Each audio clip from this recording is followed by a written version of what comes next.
حضرت ابو ہریرہ رضی اللہ تعالیٰ عنہ سے روایت ہے طہارت کی فضیلت کا باب کے بارے میں، وضو کی فضیلت کے بارے میں۔ طہارت کی فضیلت سے مراد وضو کی فضیلت کے بارے میں یہ باب ہے، اور حضرت ابو ہریرہ رضی اللہ تعالیٰ عنہ سے مروی ہے کہ نبی کریم صلی اللہ تعالیٰ علیہ وسلم نے ارشاد فرمایا کہ اذا توضأ العبد المسلم او المؤمن، کہ جب مومن بندہ یا مسلم بندہ وضو کرتا ہے اور اپنے چہرے کو دھوتا ہے تو اس کے چہرے سے تمام کی تمام خطائیں یعنی گناہ جن کی طرف اس نے اپنی آنکھوں کے ساتھ نظر کیے وہ نکل جاتے ہیں پانی کے ساتھ۔ یا تو یہ فرمائے معلومہ ہے، یا پھر یہ فرمائے کہ پانی کے آخری قطرے سے وہ آنکھوں کے گناہ چہرہ دھونے سے نکل جاتے ہیں۔ یا پھر ارشاد فرمائے کہ اور جب وہ اپنے ہاتھ دھوتا ہے تو اس کے ہاتھوں سے تمام کے تمام گناہ نکل جاتے ہیں جو جس ہاتھ سے انہوں نے پکڑے ہیں، جو خطائیں انہوں نے اپنے ہاتھوں کے ساتھ پکڑ کر کی ہیں، پانی کے ساتھ یا پانی کے آخری قطرے کے ساتھ، یہاں تک کہ وہ گناہوں سے بالکل صاف ہو کر نکل جاتا ہے۔ اس حدیث مبارکہ میں گویا کہ وضو کی ایک تو فضیلت یہ بیان کی گئی کہ جناب وہ وضو کرتے ہوئے جیسے جیسے اعضاء دھوتا ہے تو جن اعضاء پر وہ جناب پانی بہتا جاتا ہے ان اعضاء سے جو گناہ کیے ہوئے ہیں وہ گناہ دھلتے جاتے ہیں اور معاف ہوتے جاتے ہیں۔ ایک وجہ تو یہاں پر یہ ہے کہ جناب یہ جو گناہ معاف ہونے کے جناب بشارت ہے اس وضو کی حدیث میں، یا پھر دیگر جناب مختلف مواقع میں جس طرح کہ یوم عاشورہ وغیرہ کے روزہ رکھنے کے بارے میں کہ گناہ معاف ہو جاتے ہیں، یا رجب کے روزہ رکھنے کے بارے میں کہ معاف ہو جاتے ہیں، یا اتنے سالوں کے گناہ معاف ہو جاتے ہیں، ان سے مراد گناہ کبیرہ ہے یا گناہ صغیرہ ہے۔ دونوں قسم کے اقوال موجود ہیں کہ گناہ کبیرہ بھی سے معاف ہوتے ہیں، گناہ صغیرہ بھی معاف ہوتے ہیں، کیونکہ حدیث مبارکہ میں جو نا اس طرح کی تخصیص کبیرہ یا صغیرہ کی نہیں ہے۔ جب حدیث میں جو نا تخصیص نہیں ہے کہ گناہ صغیرہ ہی معاف ہوتے تو کبیرہ کی نفی ہم نہیں کر سکتے۔ ایک موقف محدثین کا یہ ہے۔ دوسرا موقف یہ ہے کہ نہیں، صرف اور صرف گناہ صغیرہ ہی معاف ہوتے ہیں، اور اس کی وجہ یہ ہے کیونکہ دیگر حدیث مبارکہ میں یہ موجود ہے کہ گناہ کبیرہ وہ توبہ کے ساتھ معاف ہوتے ہیں یا پھر حد قائم کرنے سے معاف ہوتے ہیں۔ تو پھر اس حدیث کو سامنے رکھتے ہوئے ایسے پتہ چل رہا ہے کہ جو نا وہ گناہ کبیرہ جو ہے وہ بغیر توبہ کے بغیر حد کے معاف نہیں ہوں گے۔ اس طرح کی روایت میں جس میں کئی سالوں کے گناہ کی معافی کا ذکر ہوتا ہے تو وہ گناہ صغیرہ ہی ہوتے ہیں۔ گناہ صغیرہ اور گناہ صغیرہ میں سے بھی وہ کہ جو حقوق اللہ کے ساتھ تعلق رکھتے ہوں، حقوق العباد کے گناہ یہاں پر معاف نہیں ہوں گے۔ اعلیٰ حضرت امام اہل سنت یہاں پر ارشاد فرماتے ہیں کہ گناہ صغیرہ معاف ہوتے ہیں، اور اس کے ساتھ ساتھ گناہ کبیرہ میں تخفیف کی جاتی ہے۔ ان روایات سے مراد یہ ہے کہ گناہ کبیرہ اگرچہ معاف نہیں ہوتے لیکن ان میں تخفیف ہوتی ہے۔ صغیرہ مکمل معاف ہوتے ہیں اور کبیرہ میں تخفیف ہوتی ہے، اور یہی روایت ایک امام اعظم ابو حنیفہ رحمۃ اللہ تعالی علیہ سے بھی موجود ہے۔ سزاؤں کی شدت میں کمی آ جاتی ہے،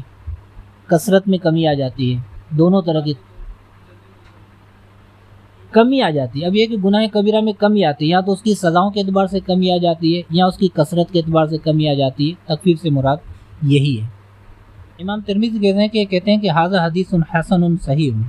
یہ حدیث حسن ہے، یہ حدیث صحیح ہے۔ تقریباً احادیث مبارکہ کے بارے میں آخر میں حکم بیان فرماتے ہیں، حسن ہے، صحیح ہے، یا غریب ہے، حسن ہے، اس طرح کے جناب وہ احکام امام ترمذی بیان کرتے ہیں۔ حالانکہ اصول حدیث کے اعتبار سے حسن صحیح سے کم درجہ ہے، ٹھیک ہے، اس کے بعد پھر جناب صحیح بنتی ہے۔ حسن کے درجے کے بعد پھر جناب صحیح کا درجہ ہے۔ جب دونوں جناب وہ متفرق یا متباین اقسام حدیث ہیں، جو حسن ہے وہ حسن ہے، وہ صحیح نہیں ہو سکتی، اور جو صحیح ہے وہ صحیح ہے، حسن نہیں ہے۔ تو پھر ایک ہی حدیث جناب وہ حسن اور صحیح کیسے؟ یہ ایک ہی مطلب اس کا جناب وہ جواب دیا جائے گا جو تقریباً تمام ہی مطلب جناب احکامات پر جہاں پر امام ترمذی اس طرح کے موقف اور حکم بیان کریں گے ان میں سب میں یہی جواب دیا جائے گا۔ 2 سے 3 جوابات دیے گئے ہیں یہاں پر، ویسے زیادہ دیے گئے ہیں لیکن جناب میں یہاں سے 1-2 جواب درج کرتا ہوں۔ ایک تو یہ کہ اس کی سند کو دیکھا جائے گا، وہ سند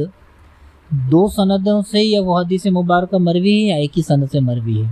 اگر دو سندوں سے مروی ہے پھر تو جو نا وہ اعتراضی ختم ہو جاتا ہے، تو اس کا مطلب امام ترمذی کا یہ ہوگا کہ ایک سند سے یہ حدیث مبارکہ حسن ہے، دوسری سند سے صحیح ہے، لہذا دونوں بیان کر دیے۔ اب جو نا وہ دونوں کا اجتماع کیسے ہو سکتا ہے کہ حسن بھی ہو اور صحیح بھی ہو؟ تو یہاں پر علماء کرام نے فرمایا کہ جو نا وہ اس کا ایک مطلب یہ ہے کہ جو نا وہ حسن لذاتی ہی اور صحیح لغیرہ ہی، اس سے مراد ان کی یہ ہے حسن لذاتی ہی اور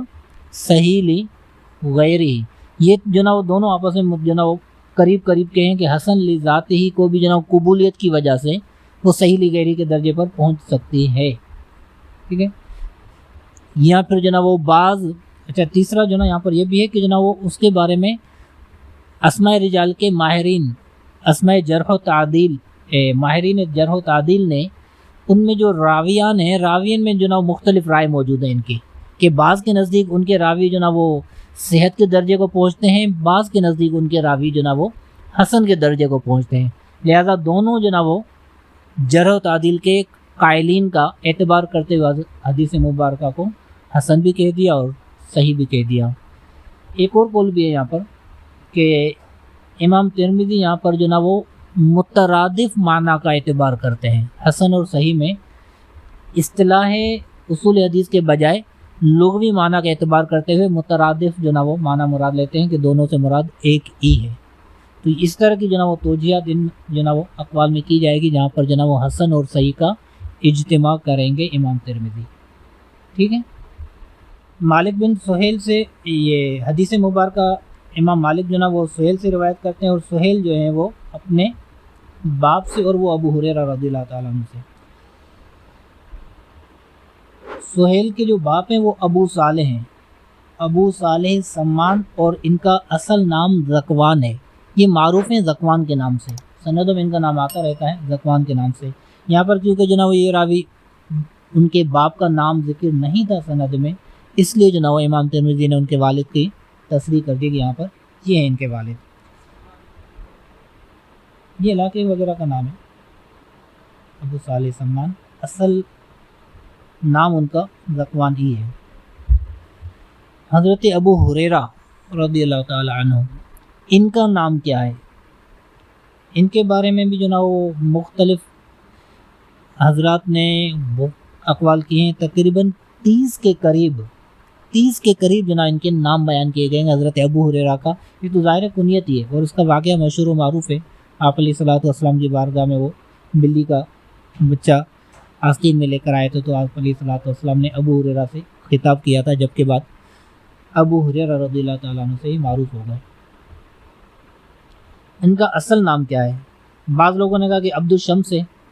بعض لوگوں نے کہا کہ عبداللہ ہے، اور بعض لوگوں نے کہا عبد الرحمن ہے۔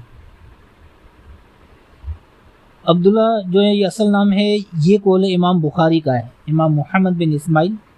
یہ امام بخاری کا ہے، کہہ رہے ہیں کہ یہ زیادہ اصح ہے۔ عبد الشمس کا جو قول کیا گیا ہے، یہ کہا گیا ہے کہ جناب وہ ایمان لانے سے پہلے یہ دوس قبیلے کے ہیں، دوسی، عبد الرحمن یا عبداللہ دوسی معروف ہیں ان سے۔ تو جناب وہ ان کا جو یہ قول ہے کہ عبداللہ بن عمر یہ نام ہے، یہ جو نا امام بخاری سے روایت منسوب ہے، اور اس کو صحیح قرار دیا گیا ہے۔ جو یہاں پر عبد الشمس ہے، اس کے مقابلے میں عبد الرحمن کا قول زیادہ جو نا مشہور ہے۔ دوسرا جو قول ہے نا عبداللہ، اور اس کے بعد پھر عبد الرحمن، یہ زیادہ جو نا وہ نام مشہور و معروف ہیں کہ عبداللہ نام ہے یا عبد الرحمن نام ہے۔ تیسرا جو نا عبد الشمس ہے، جس کی توجہ یہ کی گئی کہ وہ ایمان لانے سے پہلے کا جو نا وہ نام تھا۔ فی البعد میں یہ جو نا ان حضرات سے یہ روایتیں موجود ہیں۔ ایک ہیں یہاں پر جو نا وہ عبداللہ بن عمر صنابحی، یہ وہ ہیں کہ جنہوں نے نبی کریم علیہ الصلوۃ والسلام سے، کیونکہ فی البعد میں عبداللہ بن عمر صنابحی کی روایت آتی ہے کہ انہوں نے بھی نبی کریم صلی اللہ تعالی علیہ وسلم سے وضو کی فضیلت کے بارے میں روایت بیان کی۔